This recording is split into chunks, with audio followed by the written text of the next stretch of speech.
compartir con ustedes la segunda parte del mensaje Esperando en Dios. ¿Quiénes escucharon la primera parte? Levanten la mano. Bájenla. ¿Quiénes no escucharon la primera parte? Levanten la mano. Ok, bastantes personas. Para ponerlos en contexto, ¿sabes qué? Odiamos esperar. Odiamos un computador lento. Odiamos que el internet esté lento. El internet lento tiene el potencial de cambiar tu estado de ánimo. No sé si has estado en la oficina y de pronto ves que alguien le pega al escritorio solo porque el internet está lento. Tiene el potencial de afectar cómo una persona se siente un internet lento. Odiamos un celular lento y por eso lo cambiamos todos los años. Esta generación odia esperar. Además que normalmente las parejas siempre hay un lento y un rápido. Levante la mano el rápido. Ahora levante la mano el lento. Mira cómo se demoran hasta para levantar la mano, se demora. Increíble. Levante la mano el lento.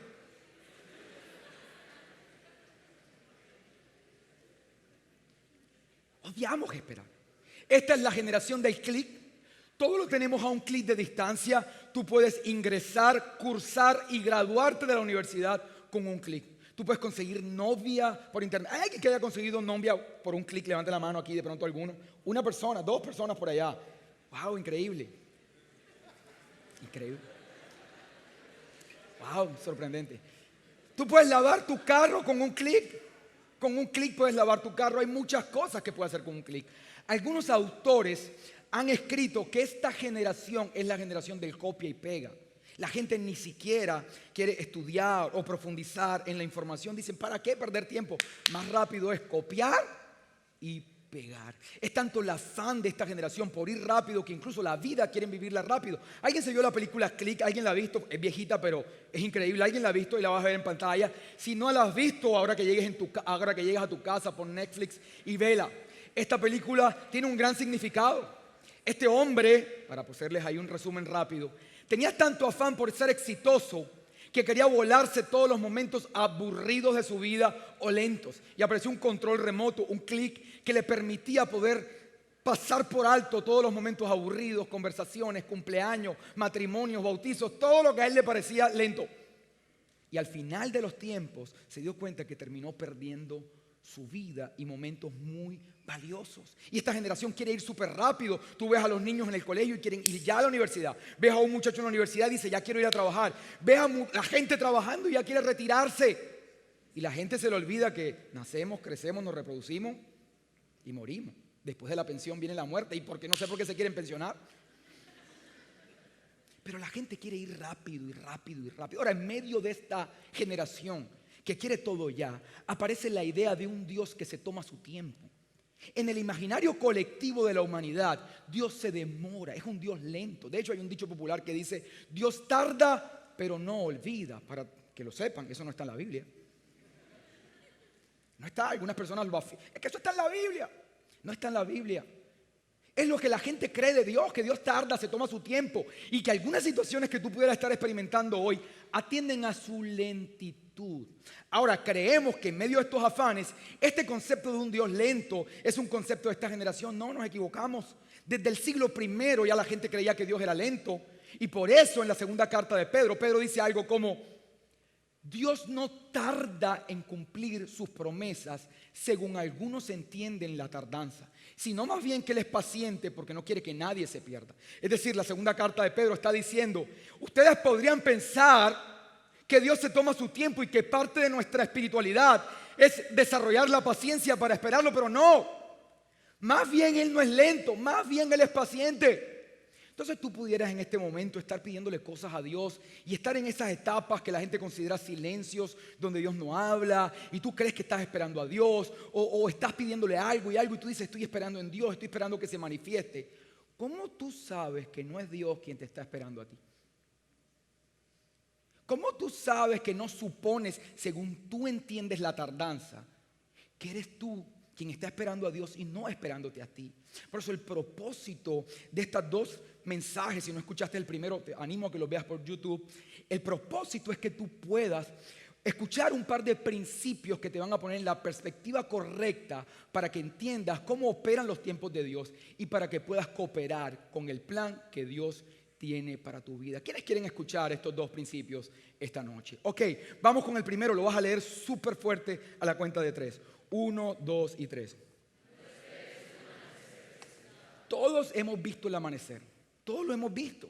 Así sea en una borrachera de esas que te levantaste al día siguiente y lo viste, pero todos aquí hemos visto el amanecer. ¿Hay alguien que no haya visto nunca el amanecer? Todos lo hemos visto y te das cuenta que el sol no amanece o no se pone de forma repentina. Tú te das cuenta que el sol va saliendo paso a paso, va saliendo de una forma progresiva. Y es muy importante que esta noche meditemos en la palabra progresiva y en la palabra paso a paso. Además es muy importante que esta noche meditemos acerca del amanecer. ¿Por qué? Porque la palabra de Dios en Proverbios dice que tu vida y la mía, la vida de los justos, es como la luz del amanecer. Óyelo bien, Dios dice que tu vida y la mía, la de los justos, es como la luz del amanecer, que va en aumento hasta que el sol sale en todo su esplendor. ¿Estamos claros? Ahora alguno por ahí dirá, no, pero eso es para los justos, yo no soy justo.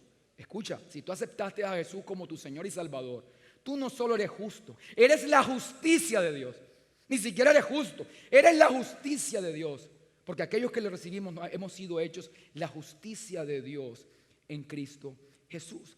Ahora bien, fíjate, Dios está diciendo que tu vida, tu bendición, tu prosperidad se va a ir manifestando de forma progresiva. Nunca prometió Dios que sería de forma repentina. Nunca prometió Dios que sería de forma precipitada. Quizás tú pudieras estar esperando que se precipiten algunas cosas en tu vida, pero no va a ser así. Ahora, pregunto por qué, porque algunos dirán, pero Carlos, tú nos has enseñado que nosotros estamos benditos desde los pies hasta la cabeza. Es cierto, ya tú fuiste bendito con toda bendición en los lugares celestiales, según el libro de Efesios. Lo hemos aprendido. Pero ahora eres bendito en los lugares espirituales. Esa bendición se va a manifestar en la esfera de los sentidos. Se va a manifestar en el mundo físico, el que puede ser percibido a través de tus 5 sentidos, a través de la renovación de la mente. Es decir, que a medida que tú cambias tu mentalidad, a medida que tu mundo interno empieza a cambiar y se pone de acuerdo con la verdad de Dios, a medida que cambias tu manera de pensar y la pones en sintonía con la verdad de Dios, en esa misma progresión se va a ir manifestando las promesas de Dios en tu vida. Por eso, Juan le escribe a su amigo Gallo en la 3ª carta: amado, yo quiero que tú seas prosperado en todas las cosas y que tengas salud, así como prospera tu alma. Hay una conexión, una relación entre la prosperidad del alma y la prosperidad en las otras áreas de tu vida. Hay un viaje interno que Dios va a hacer para que entonces, cuando en ese viaje interno tú empieces a cambiar tu mentalidad y tu alma empieza a ser renovada, las otras cosas de la vida empiecen a aparecer. Estas promesas de Dios empiezan a manifestarse en el mundo físico. Ahora, ¿cuál es el problema? Tú y yo hemos encasillado nuestra relación con Dios en términos de lo que Él puede hacer con nosotros. Seamos honestos, esta es la reunión de la casa y estamos en confianza. Nosotros nos relacionamos con Dios en términos de lo que Él puede hacer con nosotros. Una vez tú te levantas, le haces las peticiones que tienes para el día y apenas les haces las peticiones ya tú no tienes más nada que hablar con ese Señor. ¿Qué más le vas a decir? Tú le dices las peticiones, necesito esto, necesito otro. Y después, ¿qué le dices? ¿Qué le vas a hablar? De política, de filosofía. ¿Estamos de acuerdo? Muchas veces nuestras oraciones y nuestra vida espiritual ha estado asociada por momentos a lo que Dios puede hacer por ti. Escúchame, pero desde la perspectiva del Padre, Él no está tan interesado en lo que puede hacer por ti como en lo que puede hacer en ti. Es muy diferente porque Él está produciendo en ti un cambio interno. Él sabe que más que darte cosas externas, está produciendo un cambio interno, un cambio de mentalidad. Este cambio de mentalidad va a permitir que se manifieste aquellas cosas externas que tú quieres. Quizás tú, como un niño ingenuo, le pides a Dios cosas externas, pero Dios, antes de darse estas cosas externas, Él empieza a transformar tu mundo interno, para que cuando transforme tu mundo interno, te repito, se manifiesten estas cosas externas. Entonces, la aventura con el Padre no es una aventura externa en la que tú le vas pidiendo cosas y las cosas van apareciendo. Cuando eres un adolescente le pides una novia, después le pides un trabajo, después le pides una esposa, después le pides un carro, después le pides una casa, después tener hijos, después que cuida a tus hijos, después que tus inversiones les vaya bien. Y entonces tu relación con Dios se basa en lo que tú le vas pidiendo en las diferentes temporadas de forma externa. Eso es como tú entiendes tu vida espiritual, pero para Dios es muy distinto. Dios no está viviendo o no está viendo tu relación con Él desde el punto de vista externo. Él está viendo lo que está pasando en tu mundo interior, que es la garantía de lo que se va a manifestar en el exterior. Y esto fue lo que pasó con el pueblo de Israel, exactamente igual. Dios pudo poner a Israel en la tierra prometida de un solo golpe. ¿Sabes cuántos kilómetros había desde Egipto hasta Canaán, que es la tierra prometida? 400 kilómetros solamente. Es decir, que estos israelitas podían llegar desde Egipto a la tierra prometida entre 30 y 40 días. ¿Cuántos días? No, pero con seriedad. ¿Entre cuántos días? 30 y 40. Entonces, estos 400 kilómetros y estos 30 y 40 días, desde el punto de vista geográfico, desde el punto de vista externo, es un corto tiempo, es un camino corto. 400 kilómetros, 30 a 40 días. El asunto es que siempre hemos leído esta historia como si el viaje de Israel a Egipto hubiera sido un viaje geográfico. Pero no era un viaje geográfico, era un viaje interno. Un viaje de la mentalidad de esclavitud a la mentalidad de libertad. Por eso Dios escogió a Moisés, porque solo un hombre que es libre en su interior puede guiar un pueblo a la libertad exterior. Entonces tú y yo leemos la historia y leemos los enemigos y siempre vemos las cosas desde el punto de vista externo, porque nuestra manera de entender el reino ha sido externa, pero resulta que Dios lo que estaba haciendo en su interior era cambiar la mentalidad de este pueblo para poderlo llevar a esa tierra. Ahora en tu vida es igual. Quizás tú has creído que el viaje a llegar a conquistar las promesas que Dios te ha hecho, que te hemos leído aquí, tú has creído que es un viaje externo, pero resulta que el viaje que Dios está haciendo contigo es un viaje interno. Por eso, mi querido amigo, esta noche, antes que preguntarte qué es lo que Dios te ha dado o cuántas cosas Dios te ha dado, deberías preguntarte en qué te estás convirtiendo. Esa es la pregunta. No qué tantas cosas nos ha dado Dios, sino en qué nos estamos convirtiendo. Porque tú mides tu relación con Dios en términos de los activos que Él te puede dar. Pero el activo más grande que Dios te va a dar es en la persona en la que te vas a convertir. Tú vas a ser el activo más importante. Por ejemplo, siempre, y justo a esta generación, esta es la reunión de gente más joven, le estamos pidiendo a Dios activos, riquezas, trabajos, posesiones. Pero Dios, antes de darte activos, riquezas, trabajos, posesiones, Él quiere darte la capacidad para que tú puedas hacer esas riquezas. Él quiere darte el poder para que tú puedas hacer esas riquezas. Él quiere transformarte en un hombre con seguridad, lleno de sensatez, de ímpetu, que cuando tojas el teléfono y hables con un cliente, lo que salga de tu boca sea tan contundente que no puedan decirte que no. Una gracia para hablar con un gerente, para hablar con un presidente, para hablar con cualquier persona. Te está mudando en un hombre con una sagacidad para hacer inversiones, con una sagacidad para moverse en medio de la vida. Tú estás pidiendo activos, pero Dios te está volviendo a ti un activo, un tipo con una capacidad de llegar donde otros no pueden llegar. Esto es un viaje interno. Ahora, esto me costó a mí aprenderlo varios años. Esto que te estoy compartiendo hoy. Hace 15 años más o menos, todavía no estaban de moda las famosas pirámides. ¿Han escuchado de las pirámides? No estaban de moda, no era algo tan popular. Yo era muy niño, hace 15 años además. Y en medio de ese momento, yo apenas estaba conociendo al Señor. Entonces, mi líder espiritual en ese momento también era un novato en las cosas de Dios. Ambos éramos personas bien intencionadas que estábamos aprendiendo de Dios, pero ambos novatos en la fe. En medio de esto, aparece en Barranquilla una señora que dice que ella es heredera de una fortuna en el exterior. Y que Dios le habló en un sueño y le dijo que ella necesitaba repartir esa herencia entre unos líderes espirituales que usaran este dinero para extender el reino. Ahí viene el pero. Siempre... Tú sabes, después de esa historia linda viene un pero. Pero el dinero estaba en el exterior y se necesitaba plata para pagarle a los abogados para poder gestionar este dinero. Entonces ella estaba buscando unas personas de fe, que estas personas de fe creyeran en las promesas de Dios para que pudieran poner ese dinero para invertir en los abogados y entonces iban a recibir una fortuna. Lo curioso es la conversación mía con mi amigo. Porque tú lees la palabra y la palabra dice que la herencia del Señor es riqueza, honra y vida. Y ves las promesas de Dios y que Él es el dueño del oro y la plata. Y ves que Él te ha llamado a cosas grandes, a ser cabeza y no cola. Y es cierto que eso está lleno de promesas. Entonces tú ves esas promesas y te puedes confundir. Mi amigo, la conversación de los dos fue algo como: Carlos, ¿acaso no es esto lo que hemos esperado toda la vida? ¿Por qué lo vamos a dudar? ¿Acaso no es lo que hemos esperado toda la vida? Carlos Fraga del otro lado responde: es cierto. Esto es lo que hemos esperado siempre. Esta conversación reveló nuestro error. Estábamos esperando mal.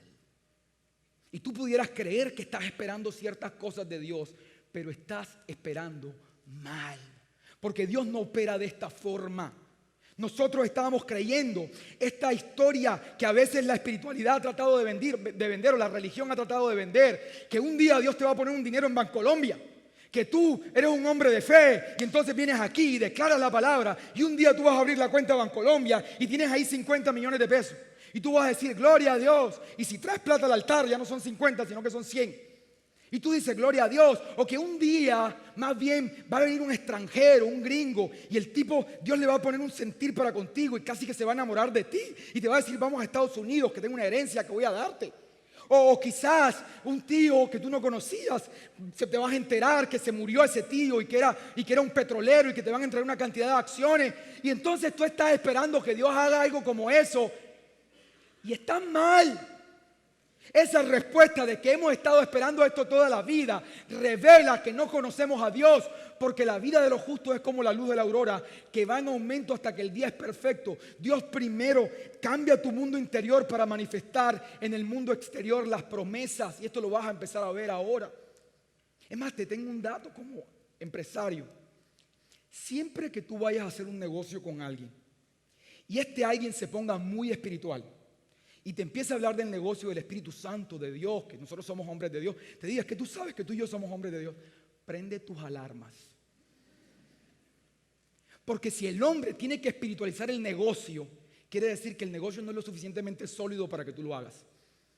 Quiere decir que te tiene que convencer con misticismo, porque la lógica del negocio no da para que tú lo hagas.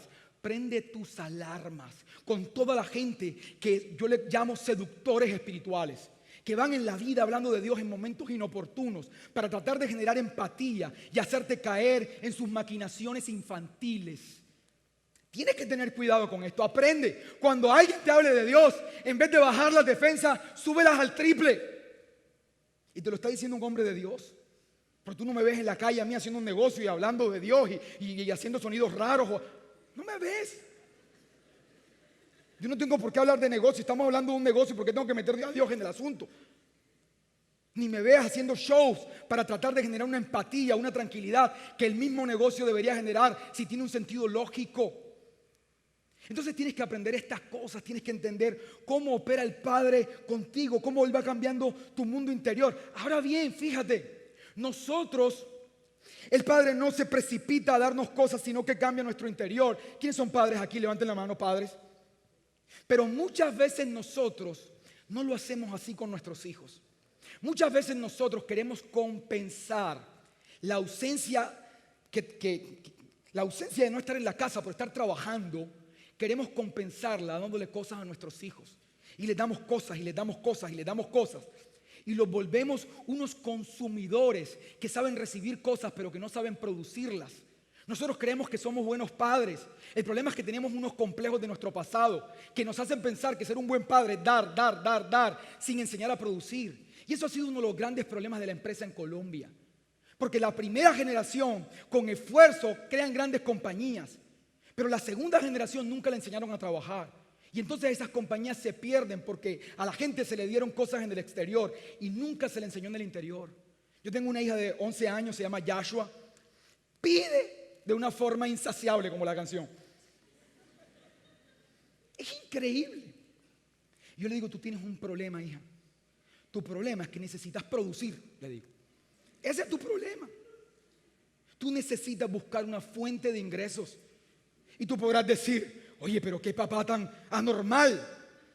¿Cómo pone al hijo a trabajar? Yo lo estoy poniendo a trabajar. Le estoy cambiando el mundo interno para que ella abra su mente de temprano y entienda cómo funciona el mundo. Y siempre tengo conversaciones con ellas como esto. Yasho, ¿tú sabes qué hace tu papá? ¿Tú sabes cuáles son los negocios de tu papá? Ella me dice, papi, no sé bien. Está mal, debería saber. Debería saber. Debería saber en qué estoy yo, qué hago. Debería saber en qué estamos invirtiendo actualmente, cuáles son nuestros negocios actuales. Debería saber porque ya tienes 12 años. Y tú no puedes basar tu vida en pedir, pedir, pedir sin haber enseñado a tus hijos a que se vuelvan productores y no consumidores. Ahora, ¿cuál es el problema de no entender que no se trata de cosas externas sino de cosas internas? Que si tú no lo entiendes, en esta aventura de la mano de Dios te vas a precipitar a ir a buscar cosas externas que Dios puso en tu interior y que tienes que buscar adentro. Por ejemplo, en el principio, Adán, Dios le dijo que había sido hecho a la imagen y semejanza de Dios. Pregunto, cuando tomó el fruto del árbol del conocimiento del bien y del mal, ¿qué estaba buscando? Ser como Dios, pero ya era como Dios. Entonces, ¿qué pasa? Su problema de identidad interno, en vez de buscar su identidad en el interior, en vez de buscar su identidad en la palabra de Dios, la palabra que Dios le había dado, ¿en cuál palabra? ¿Qué les pasa? En la que Dios le había dado. En vez de buscar su identidad ahí, la buscó en el exterior. Lo mismo le pasó a Abraham. Dios le dijo que le iba a dar una descendencia como las estrellas. Cuando vio que el asunto no estaba funcionando, decidió acostarse con la esclava. Se precipitó a buscar en el exterior. La vez que prediqué el mensaje 1 les dije, esta promesa vino en Abraham cuando él fue cambiado en otro hombre, cuando dejó de ser Abraham y se convirtió en Abraham. En el momento en que su identidad cambió, la promesa vino. Pero este hombre se precipitó. Antes de que su identidad cambiara, se precipitó y se acostó con su esclava. Aún hay conflicto hoy por eso. Hoy aún hay conflicto por eso. Gente que se precipita. Vas a ver el caso de Rebeca. Dios le dice que el hijo menor iba a liderar al hijo mayor. Es una palabra profética, pero ella se precipita por no buscarla en su interior y entonces engaña a su esposo, manipula a su hijo mayor, engañan y causan una serie de problemas a causa de precipitarse. Lo mismo le pasó a Jesús. Escúchame, este Jesús estuvo en el mismo desierto. ¿Cuánto tiempo estuvo el pueblo de Israel? 40 años. Este mismo Jesús estuvo ahí y también tuvo la misma tentación de precipitarse. Entonces viene Satanás y le dice, oye, si tú eres el Hijo de Dios, ¿por qué no le dices a esas piedras que se conviertan en pan? Le dijo, busca tu identidad en el exterior, lo mismo que le dijo a Adán. La diferencia es que Jesús no la buscó en el exterior, sino que la buscó en el interior y dijo, no solo de pan vive el hombre, sino de las declaraciones de Dios. ¿Qué le había dicho Dios minutos antes? Tú eres mi hijo amado en quien tengo complacencia. No tuvo que buscar en el exterior, sino que buscó en su interior. Luego le dijo, tírate porque tu palabra dice que sus ángeles te protegerán. Luego lo llevó a una altura y le dijo, te puedo entregar todos estos reinos si me adoras. Y Jesús nunca se precipitó, sino que buscó en su interior la verdad de Dios y dijo en ese momento, solo al Señor tu Dios adorarás. Él buscó en su interior la verdad que lo hizo liberar de la tentación de tomar un atajo que puede lastimar o truncar el propósito que Dios tiene contigo. Mira la diferencia de Jesús. Por eso este Jesús no duró 40 años en el desierto, duró 40 días.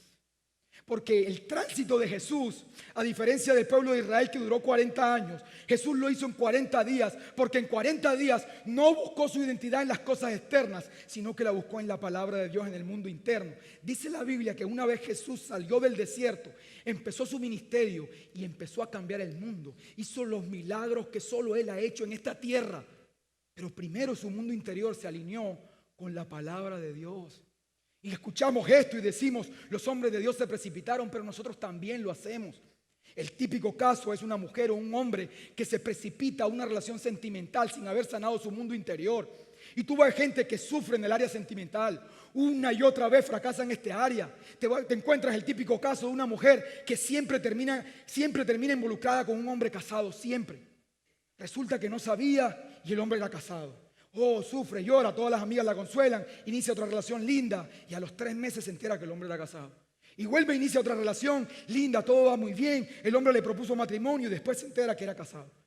O otro caso, un hombre que tiene una mujer y la mujer lo trata mal y le es infiel la mujer. Él llora, sus amigos lo consuelan. Oh, qué mala suerte la que tuviste. Se consigue otra mujer y otra vez le son infieles.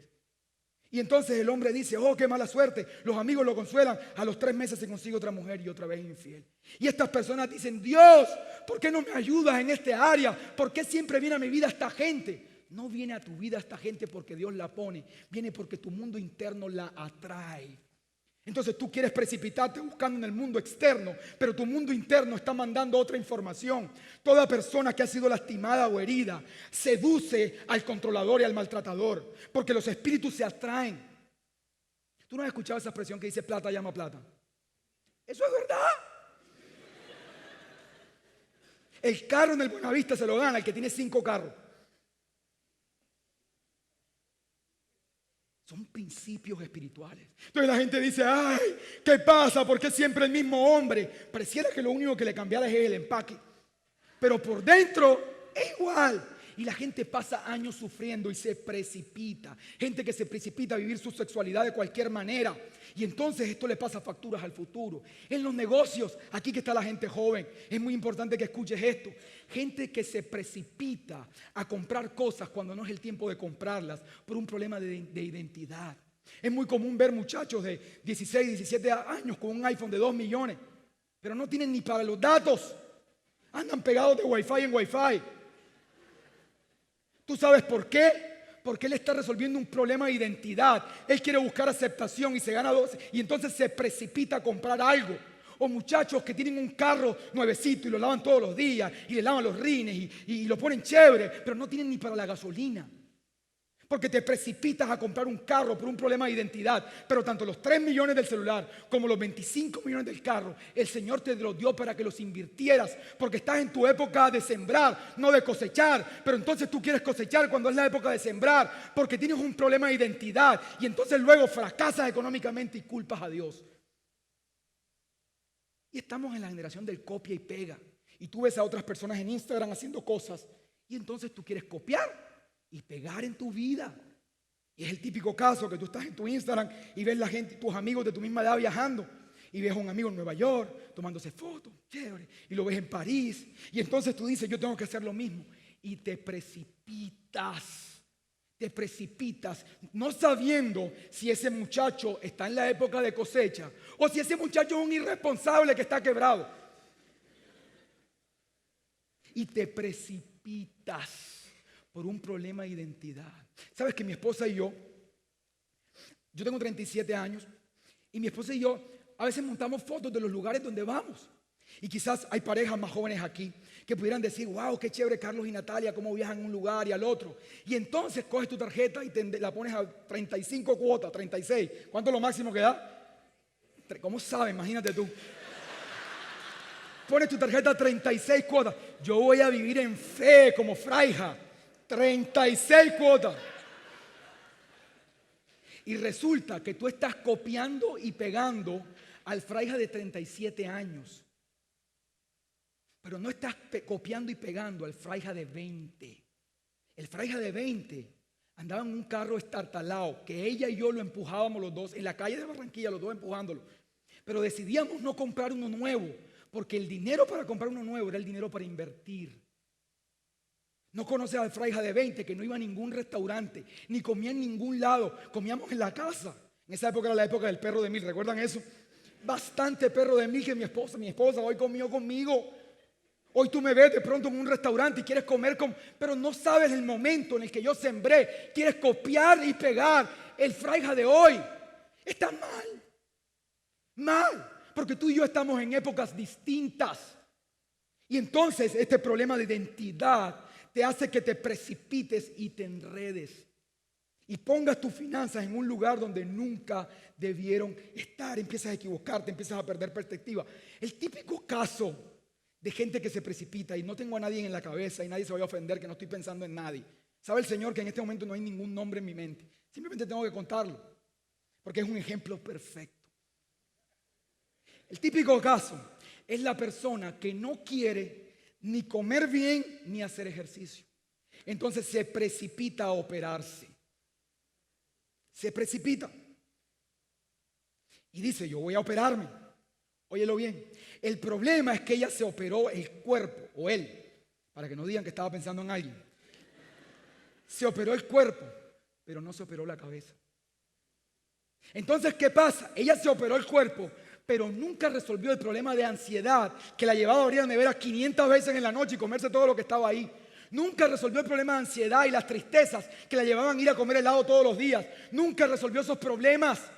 Entonces ahora cogió, se operó, expuso su vida, expuso su salud, expuso su futuro, pero nunca se operó la mente. Y entonces ahora tiene un cuerpo bueno en un momento, pero sigue comiendo mal. Y entonces su condición viene a ser peor. Por eso es que el Señor no te puede dar riquezas ahora, porque si Él te las da sin haberte sanado internamente, termina siendo peligroso porque tu condición puede ser peor. No hay peligro más grande que resentimiento, mentalidad de víctima y dinero. Resentimiento y dinero, resentimiento y poder, peligro inminente. Si no, mira Venezuela. No hay nada más peligroso que una persona con resentida le den poder o dinero. Una persona que aún tiene mentalidad de esclavitud. Y lo mismo, tú le dices a Dios, Señor, por favor, dame esa mujer. Te lo pido. Si el Señor te la da ahora, sin que tu mundo interno haya cambiado, lo vas a arruinar. Lo vas a arruinar. Por eso el Señor no está tan interesado en que el viaje entre Él y tú sea un viaje externo. Él necesita mudarte en la persona que estaba pensando Dios cuando sopló vida sobre ti. Quiero contarles un poquito, según el Evangelio de Marcos, cómo dice la palabra que este tipo de cosas pudieran ahogar la promesa de Dios. Quiero que vengan 4 personas acá, por favor.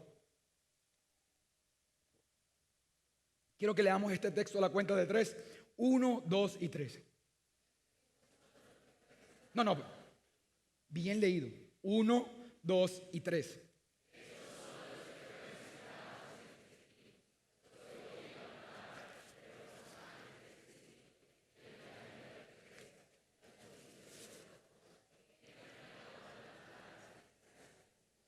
Está hablando de la palabra que es sembrada en tu interior. Ahí fue sembrada, en tu mundo interno. Entonces te dice la Escritura que esta palabra que Dios sembró, esta promesa que Dios sembró, aunque está en tu interior, hay algunos fenómenos, aspectos, situaciones de la vida que van a tratar de ahogarla. Jesús la compara como la semilla sembrada entre espinos. Entonces aquí está la promesa de Dios. Aquí está la promesa. Y esta promesa fue sembrada por Dios cuando viniste a Living Room, te dio una palabra, cuando leíste la Biblia y tú sabías cuando abriste esa palabra que Dios te estaba hablando. Tú lo podías asegurar. Dios te da esta semilla, la sembró en tu corazón. Pero dice la Escritura que esta semilla puede caer en un terreno lleno de espinas. Y estas espinas representan, lo primero, los afanes de la vida. Y estos afanes tratan de estrangular, de ahogar la promesa de Dios. Y también te dice que el engaño de las riquezas. Dale un poquitico con más histrionismo, por favor. Empiezan a lo que son el engaño de las riquezas. Y por último, te dice el deseo por otras cosas. Entonces tenemos que leer la Biblia porque tú y yo a veces venimos a la iglesia una y otra vez y queremos que las promesas de Dios se manifiesten. Pero el mismo Dios, en este caso Jesús, te está diciendo, yo siembro una palabra, pero estas cosas van a querer matarla. La primera, los afanes de la vida. Y representa esto, algunas versiones, la preocupación. Es esta mirada solo al mundo externo. Es que tú solo te enfocas en la realidad de este mundo. Vienes al Living Room y eres espiritual 5 minutos. Pero el resto de la semana estás enfocado en los problemas, en las situaciones, en lo que te contó el otro, en los periódicos, en lo que lees. Toda tu mirada está puesta en un mundo lleno de afanes y preocupaciones.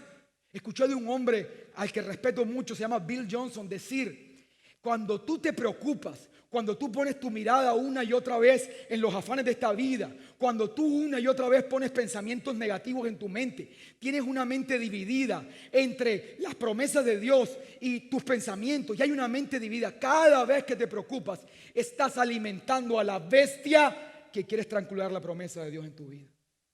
Piénsalo, quiero que pienses en este cuadro, y cuando venga este pensamiento negativo, pienses en esta bestia. Cada vez que tú tienes estos pensamientos negativos, tú le estás dando comida a esta bestia. Tú mismo estás alimentando la bestia que está estrangulando la promesa de Dios en tu vida.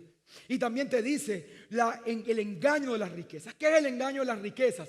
Es que tú inviertas tu vida en buscar identidad, en la falsa percepción de poder y de seguridad que dan las riquezas. Es buscar tu identidad en una percepción equivocada de poder, de autoridad, de identidad que estás buscando, pero en las riquezas no estás buscando de forma externa. Puedes invertir toda tu vida, todo un destino, todo un propósito invertido solo en ser aceptado a partir de las riquezas.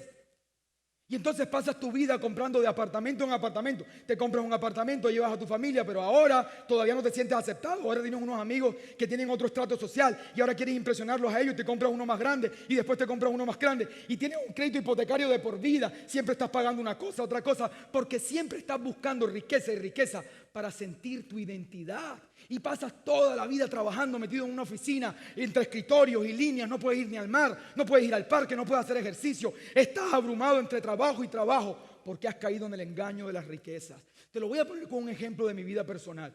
Todos escucharon un mensaje que yo prediqué que se llamaba La bendición, bendecidos. Yo contaba ahí que mi esposa y yo tenemos un sueño, y es el sueño de construir una casa. Siempre hemos vivido en apartamentos y tenemos un sueño de llevar a nuestra familia a una casa. Y esto está en nuestro corazón, Dios lo puso ahí. Entonces hemos aprendido que hay que dar pasos en fe. Y uno de los pasos en fe que yo di fue que mandé a hacer el diseño de la casa. Todavía no tengo el dinero, pero mandé a hacer el diseño. Y mandé a construir el diseño y lo construí, hice la casa y salieron un número de metros y lo construí. Y lo llevé a mi casa feliz. Los dos vimos la casa y felices. Wow, Señor, tú eres poderoso. Luego empecé a sentir algo en mi corazón. Que habían cosas en ese diseño que no tenían que ver con mis necesidades, ni con mi comodidad. Yo necesito una casa grande porque tengo una manada. No tenía que ver con eso. Tenía que ver con el deseo de impresionar a otras personas. Y que algunas cosas en la casa no respondían a mis necesidades ni a lo que a mí me suplen satisfacción, sino que respondían al deseo que otras personas se sintieran impresionadas por eso. Entonces fíjate lo que iba a hacer. Ahora iba a endeudarme en muchos millones más que no eran necesarios y que solamente respondían a que alguien llegara a mi casa y dijera: ¡wow, qué casa! Iba a pasar el crédito hipotecario o cualquier crédito que iba a ser para eso, iba a dejar de ser un crédito de X cantidad por una cantidad mayor, solo pagando y endeudado y levantándome en las noches diciendo: Señor, porque la promesa de Dios tienes que parirla.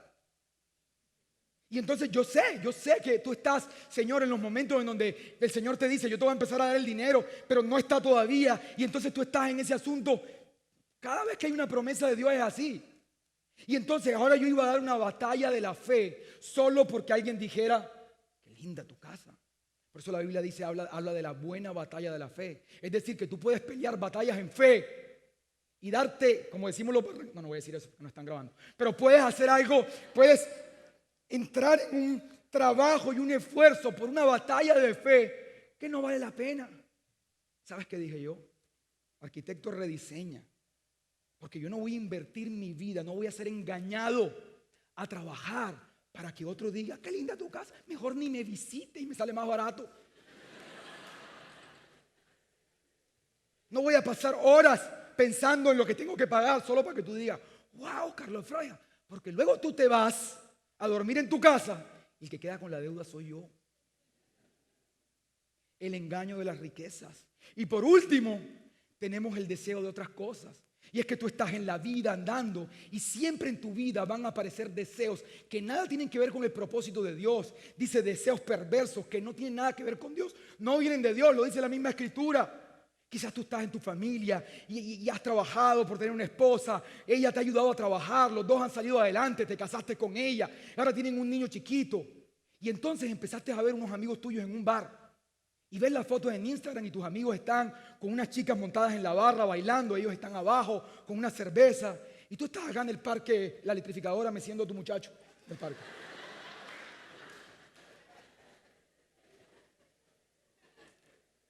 En el caso mío son 3, imagínate. Tú dices: ¿será que yo me equivoqué? Empieza a venir en tu corazón el deseo por otras cosas que nada tienen que ver con el propósito de Dios. El asunto, amigo, es que estas personas darían lo que fuera por estar donde tú estás. Porque hay un problema con la felicidad. Creemos que está en el patio del vecino. Y no valoramos cuando Dios nos está dando y estamos caminando en su destino. Ahora estoy hablando en términos morales y para ti esto podría ser una conclusión moral. Claro, eso es malo, las mujeres en el bar es malo. Podrías tenerlo en términos morales. Pero incluso hay cosas buenas que no son inmorales, ni son malas. Es más, podrían ser buenas, pero que nada tienen que ver con el propósito de Dios. Por ejemplo, cuando yo voy a los Estados Unidos y apenas aterrizo, a mí empieza a entrar algo. Cuando estoy en Miami empieza a entrar algo.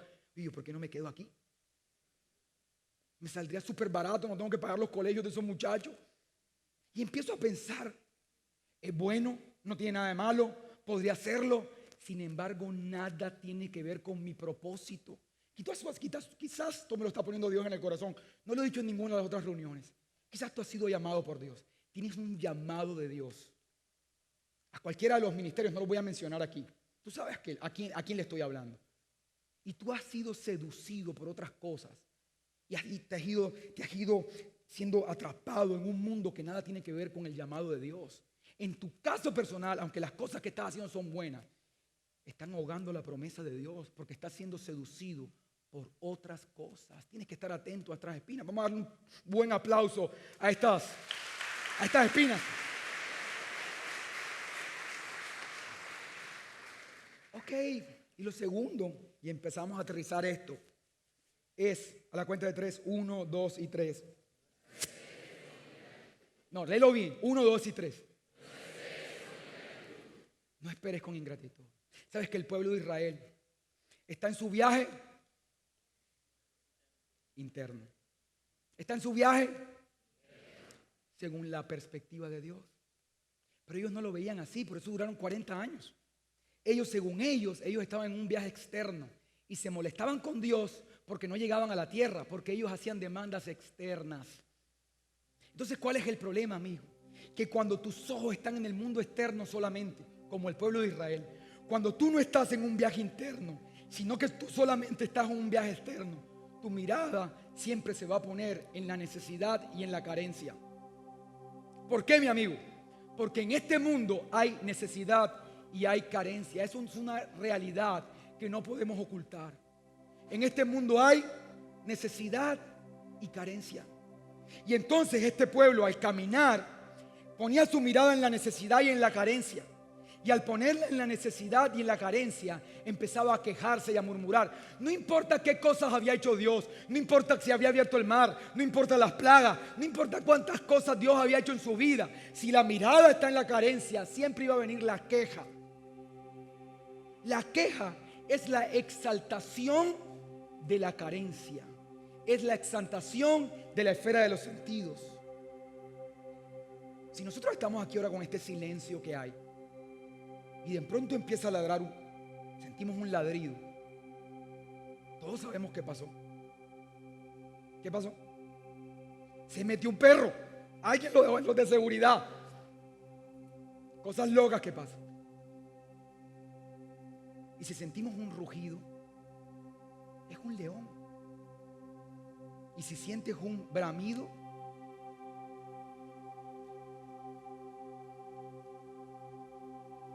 cada vez que escuches la queja, es el sonido de la mentalidad de esclavitud. Cada vez que la escuches, así suena la mente de esclavo.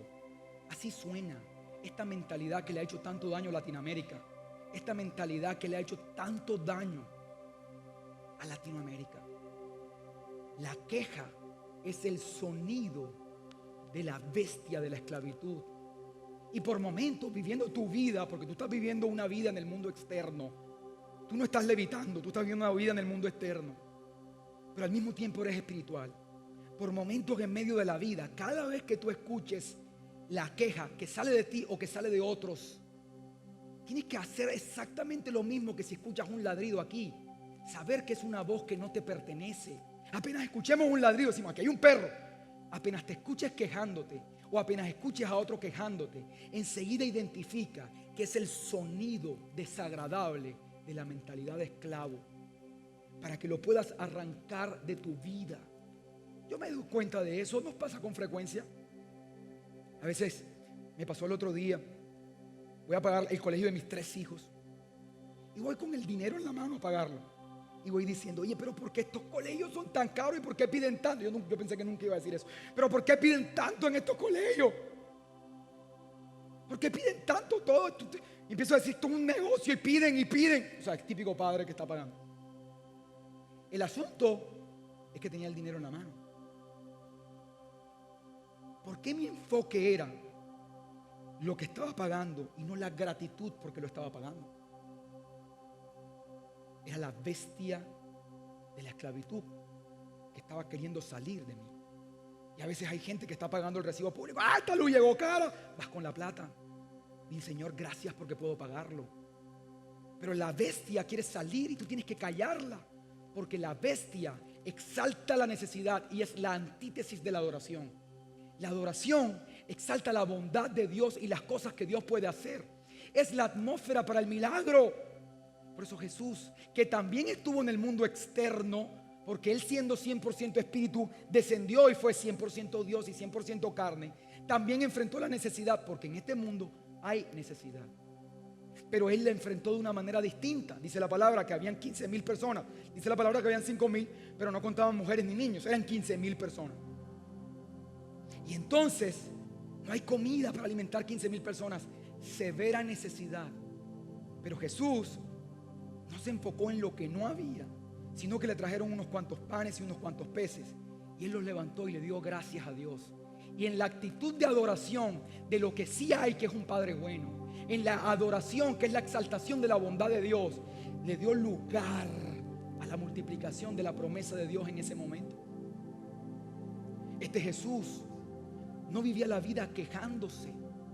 Ni siquiera la muerte hizo que se quejara. Lázaro murió. Todo el mundo estaba llorando. Era su amigo. Y entonces dice la palabra que Él dijo, gracias te doy, Padre, porque tú siempre me escuchas. Y aún en medio de la muerte este hombre dio gracias. Y cuando dio gracias, la atmósfera del milagro dio vida. Escúchame. El milagro es como un pez. Si tú echas un pez en la tierra, se muere. Necesitas tenerlo en agua. Las promesas de Dios necesitan una atmósfera de celebración de la bondad de Dios y no una atmósfera de exaltación de la carencia. Ahora tú dirás, ¿cómo vivo de esta forma? ¿Sabes qué? Cuando empezó la reunión te dije que nosotros hemos encasillado nuestra relación con Dios en términos de lo que Él puede darnos. Y que duramos el tiempo hablando con Dios que duran nuestras peticiones. Y seamos honestos, la mayoría nos pasa. Te levantas en la mañana, tú no tienes ganas de hablar con nadie, menos con Dios. Piensa, Señor, ayúdame que me vaya bien hoy, que todo se vaya, chao. Y siempre tu relación con Dios es en términos de lo que necesitas. Porque te asegura que tú dices, yo tengo que hablar con Dios, pero tengo que hablar con Dios porque tengo que pedirle lo que tengo que pedirle. Si no, ni hablar. ¿Qué tal si tú redefines tu relación con Dios en términos de lo que necesitas? Y más bien te relacionas con Él en términos de lo que ya Él te dio. ¿Qué tal si te levantas en la mañana y dices, Señor, gracias por este día tan hermoso? Y enseguida buscas el sol. No sé si tienes ventana en tu casa, pero enseguida lo buscas y dejas que el sol te pegue en la cara y dices, Señor, gracias por este sol, por esta mañana. Y cuando salgas al parque o a donde sea que hagas ejercicio, que deberías hacer para que luego no te operes, ya hablamos ahorita, deberías salir a hacerlo. Entonces, cuando estés ahí sudado del ejercicio y te pega esta brisa de diciembre, de ahora de Barranquilla, que viene ahora, tú digas, gracias Señor, mientras estás ahí sudado con tu camiseta, gracias Señor porque puedo hacer ejercicio, gracias por este ambiente hermoso. Y cuando llegue la hora del almuerzo, que pares en la esquina y compres ese aguacate que venden en todas las esquinas y te lo estés comiendo, digas, gracias Señor por este aguacate. Y luego cuando entres a tu casa y cierres la ventana, esto es muy personal, me gusta mucho a mí, y pones ese cuarto oscurito y prendes el aire y lo pones en 17 y queda todo como una cápsula y pones Netflix, digas, Señor, gracias por este momento magistral. Y luego cuando te tengas que levantar para ir al trabajo, digas, Señor, gracias porque tengo trabajo. Entonces ahora no van a ser minutos hablando con Dios. Vas a pasar todo el día en una conexión con Él, porque es más lo que te ha dado que lo que necesitas. Y si lo puedes reconocer, puedes elevar una oración y decir gracias porque tú eres bueno. Y en ese ambiente de adoración, tú vas a ver las promesas de Dios florecer en tu vida. Y quizás tú digas, Carlos, no sabes los problemas que tengo.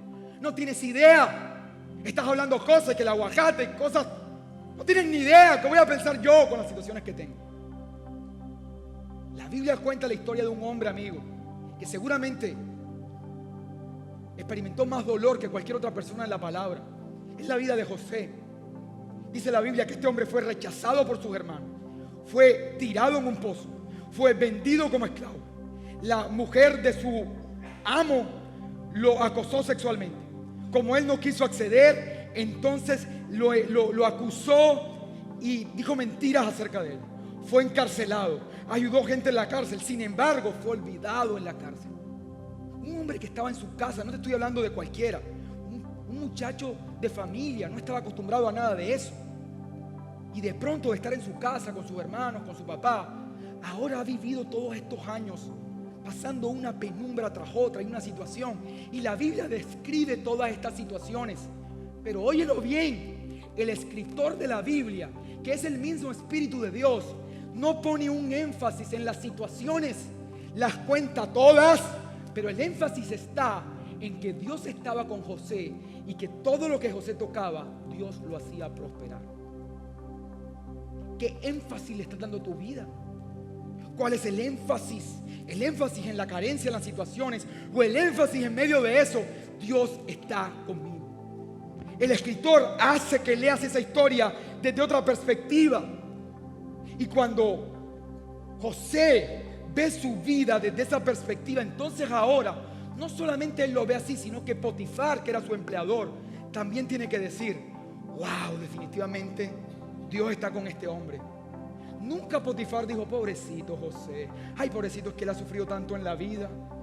Era tanto el énfasis de la bendición de Dios en él, que nunca tuvo una actitud de víctima. Ni siquiera la gente lo victimizó, sino que dijo: Dios está con él. Y así fue que también prosperó en la cárcel. Y todas estas situaciones finalmente, aunque fueron difíciles y Dios no las causó, escucha esto, la causaron sus hermanos, no Dios. La Biblia dice que tu vida y la mía es como la luz de la aurora y va en aumento. Aunque estés viviendo situaciones que no encajen, esas situaciones Dios las va a convertir, las va a moldear, va a usarlas para apuntar justo hacia donde Dios quiere llevarte. Él no las causó, pero Él las va a cambiar para llevarte a donde siempre te ha querido llevar, siempre que tu énfasis sea su bondad. Y entonces al final de sus días, ustedes saben ya la historia, él va a Egipto, lo ponen como el hombre más importante de Egipto, y entonces se encuentra con sus hermanos. Wow, esto es lo más lindo que hay. Y están sus hermanos ahí, que sabían que lo habían empujado a ese pozo, que sabían que le habían mentido a su papá y le habían dicho que José había muerto. Y está este José enfrente de ellos y les dice: ustedes planearon hacerme mal, lo planearon, pero Dios cambió esto para mi bendición y para la bendición de las personas que hoy pueden tener vida a causa de esto. No tengan miedo, porque yo los voy a alimentar y les voy a dar techo. No importa qué situación esté viviendo, dale el énfasis que Dios está contigo y Dios la va a cambiar y la va a poner en sintonía del plan que Él trazó para ti. Ponte de pie y con esto vamos a terminar. Quiero que empecemos a darle gracias a Dios. Dale gracias a Dios. No quiero solamente que cantes una canción ahora, sino que empecemos a generar una atmósfera de oración genuina. Y mientras adoras genuinamente, algunas cosas que estás esperando van a empezar a manifestarse aquí y ahora. Dice la palabra en el Evangelio de Mateo: y el reino de los cielos es como esta historia. Había un hombre que tenía una finca y muy de mañana fue a la plaza y se encontró ahí unos trabajadores y les dijo: vengan a trabajar conmigo y les voy a pagar un día de salario. Cuenta la escritura que luego este hombre volvió a eso de las 9 de la mañana y habían otros hombres ahí y les dijo: vengan a trabajar conmigo que les voy a pagar lo justo. Luego dice la palabra que este hombre volvió nuevamente al mediodía. Y entonces había otro grupo de trabajadores y les dijo lo mismo. Y luego regresó a las 3 de la tarde y había otro grupo de trabajadores y les dijo lo mismo. Pero curiosamente, la Biblia cuenta que curiosamente este hombre regresó una vez más a las 5 de la tarde. Y aún habían unas personas ahí esperando. Y él les dijo: ¿ustedes qué hacen todavía aquí? ¿Por qué están todavía aquí? Estos hombres lo miraron y le dijeron: nadie nos ha venido a buscar. Y él les dijo, vengan. ¿A qué hora lo recogió? Lo curioso, cuenta la palabra, que a las 6 de la tarde, es decir, ¿cuánto tiempo después? El hombre llamó a sus empleados, pero llamó de primero a los que habían entrado a las 5 de la tarde. Y les dijo, aquí tienen su paga, y les dio un día de salario. Entonces, aquellos que estaban desde las 7 de la mañana dijeron, wow, este hombre es muy generoso. Si les dio esto a estas personas por una hora de trabajo, un día de trabajo, a nosotros nos irá a dar 10. Cuando llegó su turno, les dio un día de trabajo. Estos hombres se enojaron con el hombre y le dijeron, ¿cómo es posible? Estamos trabajando con este sol, hemos trabajado todo el día. Y él les dijo, ¿cuánto les dije que les iba a dar? Un día, les pagué un día. Entonces, ¿por qué se molestan con lo que han hecho si fue lo que acordamos? Y además, ¿por qué se molestan con lo que yo hago con mi dinero? Es curioso, porque esta es la historia perfecta para terminar la temporada de esperar en Dios. Lo primero que me llama la atención es ¿qué hacía unas personas a las 5 de la tarde aún esperando? ¿Qué hacían ahí? ¿Cómo se les ocurre pensar que alguien los va a recoger a las 5? ¿A quién se le ocurre estar en una plaza esperando que alguien venga a recogerlo a las 5 de la tarde si solo falta una hora para que se acabe el día? ¿Por qué no se fueron a las 4? ¿Por qué no se fueron a las 3? ¿Por qué no se fueron a las 2? ¿Qué hacían ahí?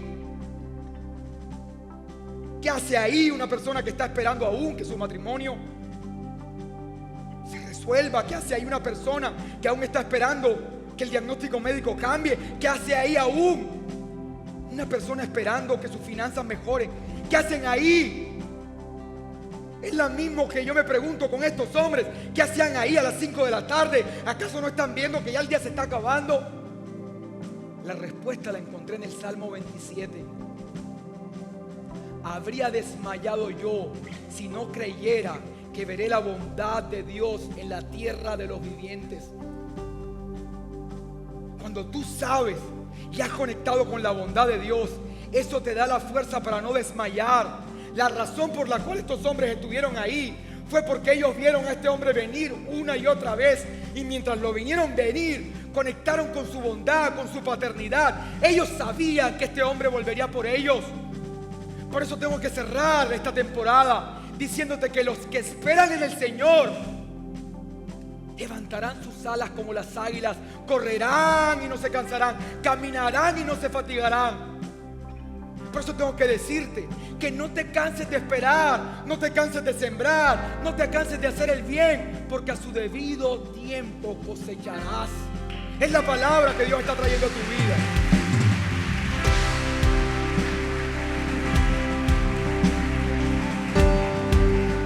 ¡Wow! Pero hay algo más increíble en la historia. Y es que estos hombres que esperaron hasta las 5 de la tarde tuvieron que ver con sus propios ojos cómo otras personas eran llevadas al lugar de bendición. Primero vieron los de las 7, luego los de las 9, luego los de las 12. 5 veces personas pasaron al frente de ellos al lugar de la bendición. En la mayoría de los casos, cuando las personas ven que otros están avanzando, se frustran y eso los hace abortar. Quizás tú estás caminando por la vida soñando tener una familia y ya todos tus amigos están casados. Y eso, en vez de llevarte a la bondad de Dios, te frustra porque te comparas con otra persona. Quizás te encuentras con amigos de la universidad con los que estudiaste y los ves que son empresarios o los ves con grandes puestos, y cuando los ves, en vez de producirte una conexión con la bondad de Dios, te produce frustración. Quizás ves a otras personas que viajan y tú estás ahí con tu esposo tratando de seguir adelante, y ves cómo la gente viaja y cómo la gente va a hoteles, y tú ahí con tu esposo tratando de salir adelante, y entonces, en vez de poder celebrar la bondad de Dios en ellos, te frustras. La manera en que no te frustres es que tú puedas reconocer que Dios es bueno y que esa bondad que los alcanzó a ellos también te alcanzará a ti. Esa misericordia, esa bondad, poder esperarla con la convicción. Cada vez que ves a alguien florecer, decir, esa misma bondad es la que me alcanzará a mí. Ellos quizás están en tiempo de cosecha, yo aún estoy en tiempo de siembra, pero yo sé que veré la bondad de Dios en la tierra de los vivientes. Y entonces, por otro lado, te encuentras estos hombres que dicen algo como, ¿Y cómo tú le pagas a ellos los mismos que a nosotros? Hombres que no soportan ver cuando Dios bendice a otras personas. Hace poco un líder de Living Room me dijo algo: Carlos, yo que le he servido a Dios por años en Living Room, mira mi situación, y ahí están mis amistades, pasan todo el día tomando, bebiendo, viven su vida sexual como les da la gana, hablan mal de Dios, son incrédulos, y yo siento que ellos están bien y yo estoy mal. Esto no es justo. Si tú no puedes celebrar la bondad de Dios en otras personas, tú no conoces a Dios. Al Dios al que le estás sirviendo no lo conoces, porque Dios, escúchame, que representa a este Señor, no le pagó a los que trabajaron 1 hora por su trabajo, les pagó porque Él es bueno. Por eso Dios es bueno contigo, pero también es bueno con aquellos que ni siquiera vienen a este lugar, con aquellos que tienen otras inclinaciones sexuales, con aquellos que están en adicción, con aquellos que están en adulterio, con aquellos que no viven la vida como se supone que tú debes vivirla. El Padre es bueno contigo, que le sirve, que lleva tiempo sirviéndole, que está en esa finca hace días, pero también es bueno con los demás, porque Él no es bueno porque tú trabajas para Él. Él es bueno porque esa es su naturaleza. Por eso necesitas conectar con esa bondad y aprender a celebrar cuando otras personas son promovidas. Necesitas aprender a celebrar. Señores, esto fue el Living Room.